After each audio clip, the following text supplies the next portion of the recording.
Assalamualaikum warahmatullahi wabarakatuh. Perkenalkan, nama saya Intan Permatasari dengan NIM 2223210050 dengan prodi Pendidikan Agama Islam. Baiklah, di sini saya akan menjelaskan UAS saya yang telah saya kerjakan tadi. Baiklah, langsung saja dengan soalan pertama, yaitu hafalan surah pendek dari surah Al-A'la sampai dengan surah An-Nas. Yang kedua, apa yang kamu ketahui tentang perencanaan pembelajaran? Jelaskan dengan contoh. Perencanaan pembelajaran adalah pengambilan keputusan hasil berpikir secara rasional tentang sasaran dan tujuan pembelajaran tertentu. Perencanaan pembelajaran ini merupakan bagian penting dari proses pembelajaran. Dengan adanya perencanaan yang matang, guru dapat membantu peserta didiknya untuk mencapai tujuan pembelajaran secara opsional.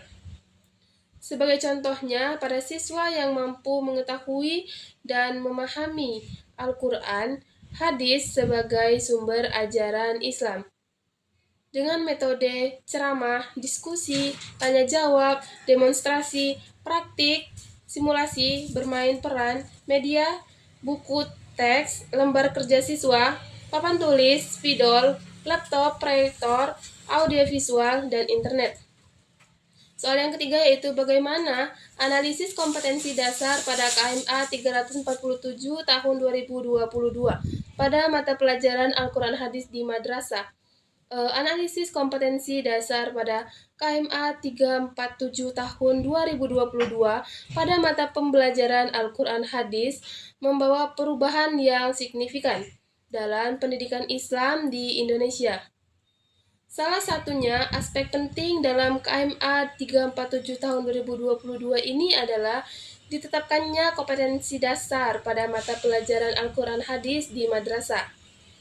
Analisis mendalam terhadap kompetensi dasar pada KMA 347 tahun 2022 ini menjadi memahami arah dan tujuan pembelajaran Al-Quran Hadis di madrasah. Analisis kompetensi dasar pada KMA 347 tahun 2022 pada mata pembelajaran Al-Quran Hadis di madrasah meliputi pengembangan kurikulum yang fleksibel, penilaian hasil belajar berdasarkan standar kompetensi lulusan, penggunaan asesmen, dan pengembangan keterampilan menghafal. Sebagai contoh, 1. Pengembangan kurikulum.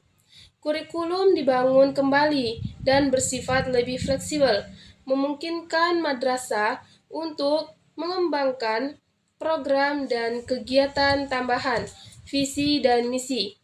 Selanjutnya yang kedua, pada standar kompetensi lulusan, penilaian hasil belajar peserta didik dilakukan melalui mekanisme yang ditentukan oleh satuan pendidikan dengan mengacu SKL. Yang ketiga, penggunaan asesmen.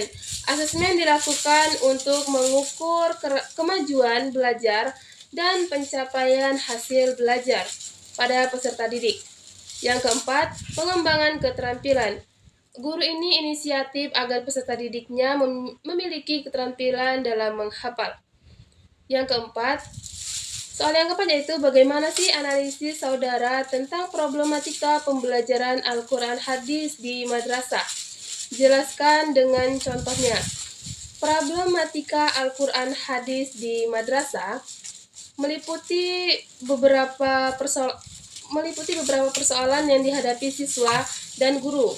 Berikut penjelasannya mengenai contoh. Yang pertama, dalam menghafal susah. Siswa ini mengalami kesulitan dalam menghafal ayat-ayat Al-Quran dan hadis, sehingga peserta didik lupa dalam hafalan yang telah ia peroleh. Yang kedua, adanya minat siswa. Minat siswa ini mempengaruhi kesulitan mereka dalam memahami, dan siswa tidak memiliki minat akan lebih sulit memahami dan menghafal. Yang ketiga, pada fasilitas belajar.